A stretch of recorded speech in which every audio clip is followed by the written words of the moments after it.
વિદ્યાર્થી મિત્રો, લાસ્ટ લેક્ચરમાં આપણે ધોરણ 12 આંકડાશાસ્ત્ર વિષયની પેપર સ્ટાઇલ, એની બ્લુપ્રિન્ટ અને કેટલા પ્રકરણો છે, કેટલા ભાગ છે, એના ગુણભાર કેટલા રહેલા છે એની આપણે ચર્ચા કરેલી.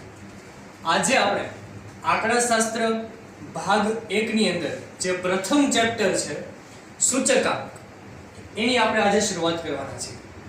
તો સૂચકાંક જે છે એને ઇંગ્લિશમાં ઇન્ડેક્સ કહેવાય. એટલે દાખલાની અંદર સૂચકાંક આપણે શોધવાનું કહેશે તો એની એક સૂચકાંકને ઇન્ડેક્સ કહેવાતો હોવાથી એને આપણે આઈ તરીકે ઓળખીશું. સૂચકાંક છે શું? તો સૂચકાંક એ અર્થશાસ્ત્રની અંદર જે આપણે જીવન નિર્વાહનો આંક, રાષ્ટ્રીય આવક, માનવ વિકાસ આંક વગેરે જેવા વિશ્લેષણોની ગાણિતિક પ્રક્રિયા એ આ સૂચકાંકને આધારે કરવામાં આવે છે. વિદ્યાર્થી મિત્રો, આપણે જોઈએ છીએ કે સમય અનુસાર વસ્તુની કિંમત, રાષ્ટ્રીય આવક, માંગ, પુરવઠો, જીવન નિર્વાહનો આંક, માનવ વિકાસનો આંક વગેરેમાં સતત ફેરફાર થતો હોય છે. તો આ ફેરફારો જે છે એનો અભ્યાસ કરવો અનિવાર્ય છે. પરંતુ સમયના પરિવર્તન સાથે જે વસ્તુની કિંમત, મૂલ્ય કે જથ્થામાં થતા ફેરફારનો અભ્યાસ કરવો એ ખૂબ મહત્વનો છે. શું કામ? કારણ કે આપણને ભવિષ્યમાં કયા રસ્તે જવું, કયા માર્ગે જવું અને કેટલો ડેવલપમેન્ટ થયું છે, કેટલો આપણો ગ્રોથ છે એનો આપણને આઈડિયા આવી શકે. એટલા માટે આ જે ફેરફારો જે છે એ કુલ બે રીતે માપી શકાય છે. આ શબ્દ એ નિરપેક્ષ માપની રીત અને સાપેક્ષ માપની રીત, આ બંનેથી એ આપણે આગળ જોવાનું છે કે સૂચકાંકની અંદર આ માપનું મહત્વ શું છે. તો નિરપેક્ષનો મતલબ થાય છે તફાવત અને સાપેક્ષનો મતલબ થાય છે ગુણોત્તર. તો નિરપેક્ષ માપની રીત જે છે, નાનકડું એક્ઝામ્પલ લઈએ આપણે કે વસ્તુ અહીંયા આપણને બે આપેલી છે, ઘઉં અને ચોખા. એમાં 2 વર્ષની માહિતી આપણને આપેલી છે કે 2019 ની અંદર 1 કિલોનો ભાવ ₹24 હતો, જે 2020 ની અંદર વધીને ₹30 થયો. એટલે કે ₹6 અહીંયા વધે છે. એક વર્ષમાં ₹6 નો વધારો થાય છે. જ્યારે ચોખા એ 2019 ની અંદર ₹40 નો ભાવ હતો પ્રતિ કિલો, જે 2020 ની અંદર ₹46 થાય છે. તો અહીંયા પણ ₹6 નો વધારો જોવા મળે છે. એટલે કે અહીંયા તફાવતની દ્રષ્ટિએ વાત કરીએ, નિરપેક્ષ માપની વાત કરીએ તો અહીંયા વધારાનું મૂલ્ય સરખું છે. તો ખરેખર શું આ 6 નો વધારો એ બંને રીતે ઇક્વલ ગણી શકાય ખરા? નહીં.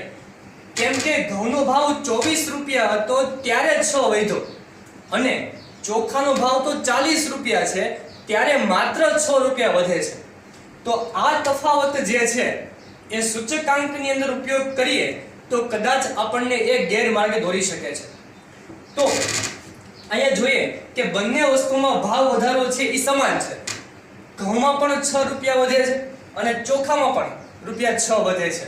પરંતુ આ બંનેનો તફાવત જે છે એને આધારે જો આપણે સૂચકાંક ગણીએ અને એને આધારે જો વિશ્લેષણ કરીએ તો કદાચ એ આપણને ગેરમાર્ગે દોરી શકે છે. તો ફેરફાર સરખાવવા માટે સૂચકાંકની અંદર આ રીત યોગ્ય ગણી શકાય નહીં.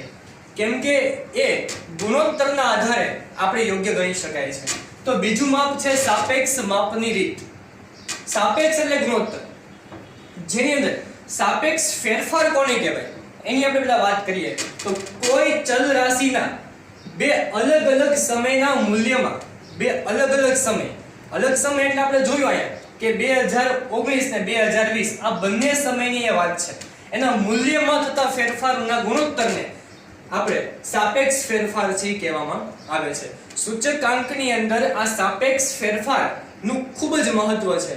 એટલે કે કોઈ પણ ચલ રાશિના બે અલગ અલગ સમયના મૂલ્યમાં થતા ફેરફારના ગુણોત્તરને સાપેક્ષ ફેરફાર કહેવાય. હવે અહીંયા જોઈએ કે મૂલ્ય એટલે કે ભાવ, એની કિંમત. તો ભાવ સાપેક્ષની વાત કરીએ તો ભાવ સાપેક્ષ આપણને કેમ મળે?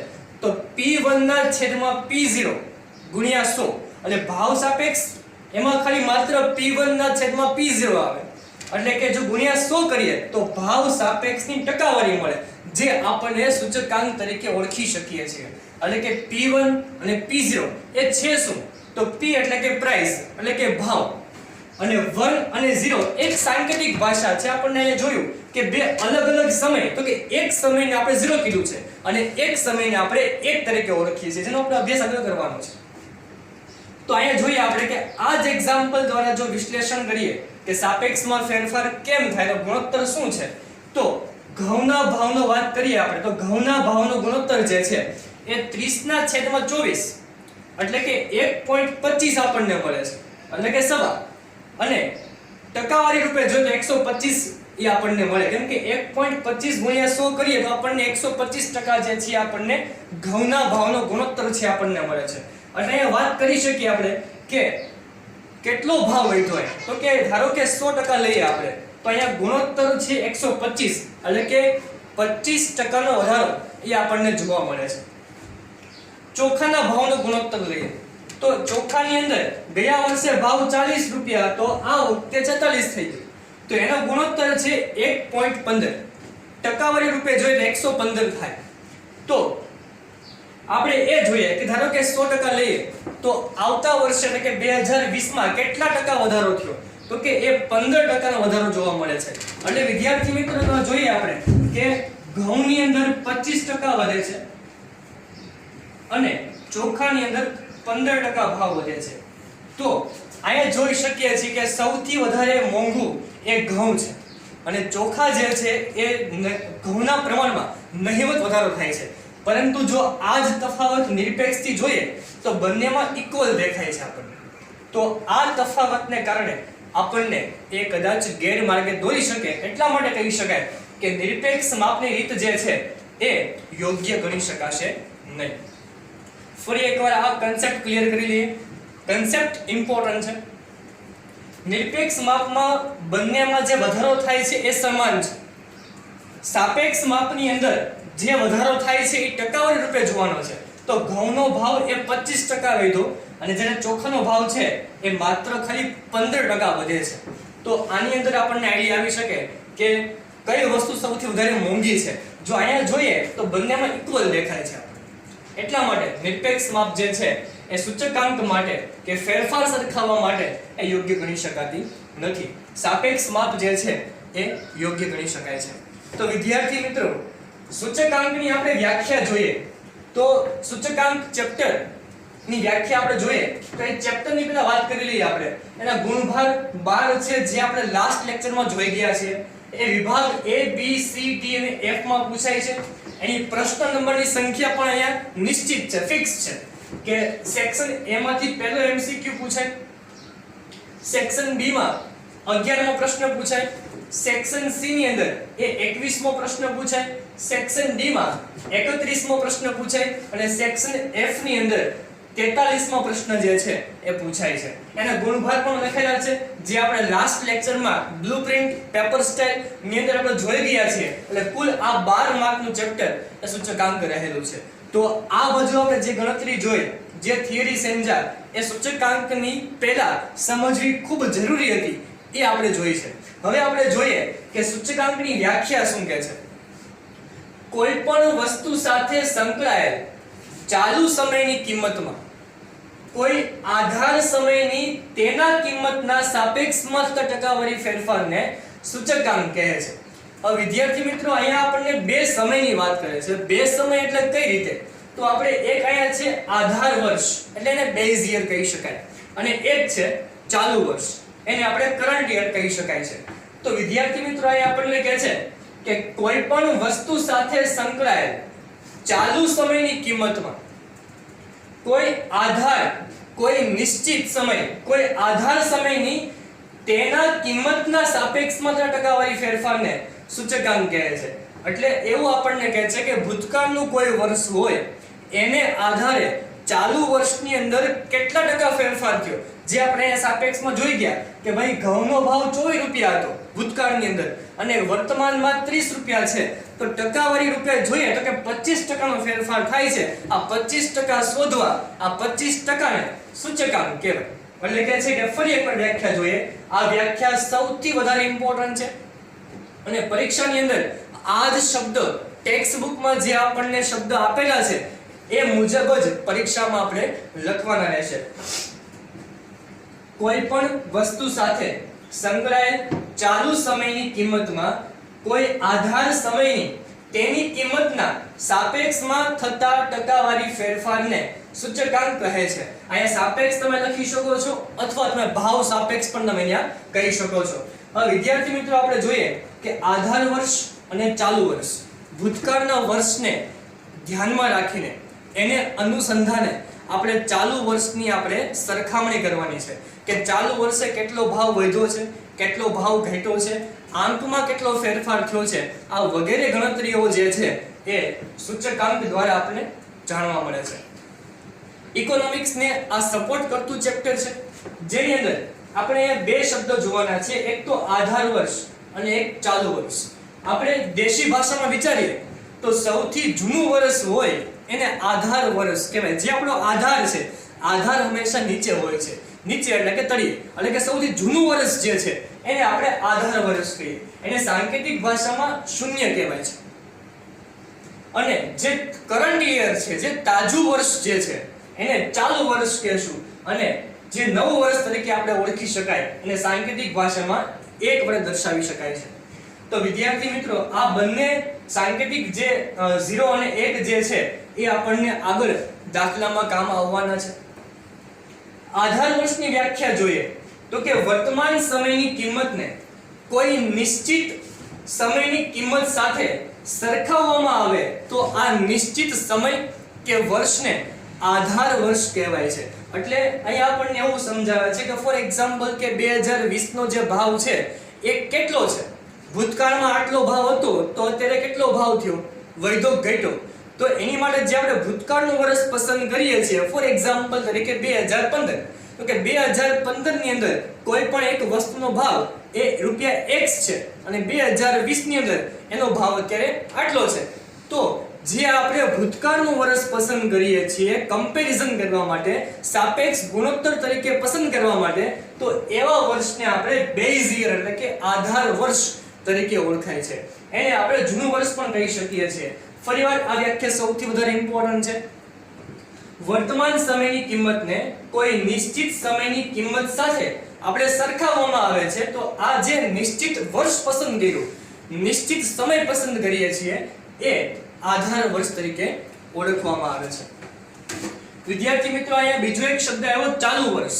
તો કે જે આધાર વર્ષને સરખાવીએ છીએ એ તાજા કે ફ્રેશ કે નવા વર્ષને આપણે એ ચાલુ વર્ષ તરીકે ઓળખવામાં આવે છે. તો આધાર વર્ષનો સાંકેતિક ભાષા છે 0, ચાલુ વર્ષની સાંકેતિક ભાષા છે 1. વિદ્યાર્થી મિત્રો કે આ આધાર વર્ષ કેવું પસંદ કરવું, મારે એ તુલના કરવી છે કે ભાઈ આ વસ્તુનો ભાવ આટલો છે, કેટલા ટકા વધ્યો છે, તો એ મારીની માટે ભૂતકાળનું કોઈ વર્ષ પસંદ કરવું પડશે.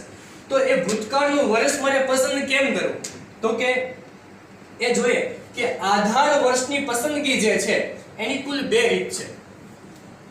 પહેલી છે સ્થિર આધારની રીત, સ્થિર મીન્સ કે અચલ, અને બીજી છે પરંપરિત આધારની રીત. વિદ્યાર્થી મિત્રો માર્ચ 2020 ની બોર્ડની પરીક્ષાની અંદર વિભાગ બી 11 નંબરના પ્રશ્નમાં 1 માર્કનો પ્રશ્ન પૂછાણો હતો. એમાં પ્રશ્ન એવો હતો કે સ્થિર આધારની રીત અને પરંપરિત આધારની રીતમાં મુખ્ય તફાવત શું છે. તો કે જે આધાર વર્ષ સ્થિર છે એનું વર્ષ સ્થિર રહે છે અને જે પરંપરિતની રીત છે એમાં આધાર વર્ષ જે છે એ દર વર્ષે બદલાતું રહે છે, કેમ કે એ પરંપરાગત છે એટલા માટે. તો કે જે અચલ આધારની રીત જે છે એમાં આધાર વર્ષ સ્થિર રહે છે અને પરંપરિતની અંદર આધાર વર્ષ જે છે એ બદલાય છે. તો બે રીતની પસંદગી થાય છે. તો આધાર વર્ષની પસંદગી એ વર્ષ કેવું હોવું જોઈએ, તો એ વર્ષની અંદર અતિવૃષ્ટિ કે અનાવૃષ્ટિ, ધરતીકંપ, યુદ્ધ, કોઈ હડતાલ, કોઈ બળવો વગેરે ઘટનાથી મુક્ત હોવું જોઈએ. રિસેન્ટલી વિદ્યાર્થી મિત્રો વાત કરીએ તો હાલમાં જે વૈશ્વિક મહામારી જે કોરોના છે એને હિસાબે આખું વિશ્વનું અર્થતંત્ર અત્યારે ડાઉન છે. અત્યારે વિશ્વ જે છે એ સ્થિર થઈ ગયું છે, તો આ વર્ષને ભવિષ્યમાં કોઈ દિવસ આધાર વર્ષ તરીકે પસંદ કરી શકાશે નહીં. અને જો પસંદ થાય તો ભવિષ્યની અંદર એ આપણને ગેરમાર્ગે દોરી શકે છે. કેમ કે અત્યારે જે આપણું ઇકોનોમિક્સ જે છે એ સાવ ડાઉન છે, અને એને આધારે ભવિષ્યમાં જો થોડું વિકાસ થાય અને વિચાર કરીએ કે ભાઈ 2020 ની સરખામણીએ આપણે આ વર્ષે આટલો વિકાસ કર્યો છે, તો એ આપણને ગેરમાર્ગે દોરી શકે છે. તો એટલા માટે કહી શકાય કે એની પસંદગી જે છે એ કુદરતી આફતો સિવાય કે કોઈ અતિવૃષ્ટિ, ધરતીકંપ, યુદ્ધ, હડતાલ કે આવી કોઈ વૈશ્વિક મહામારીઓ જે છે એ ઘટનાથી મુક્ત હોવું જોઈએ એવું વર્ષ પસંદ કરીએ તો આપણને એ આધાર વર્ષ જે છે એ સાચી માહિતી આપણને આપી શકે છે. હવે આપણે જોઈએ કે ગાણિતિક સૂત્રો જોઈ લઈએ. એને કયું બે રીત છે, પણ આમ ત્રણ રીત છે.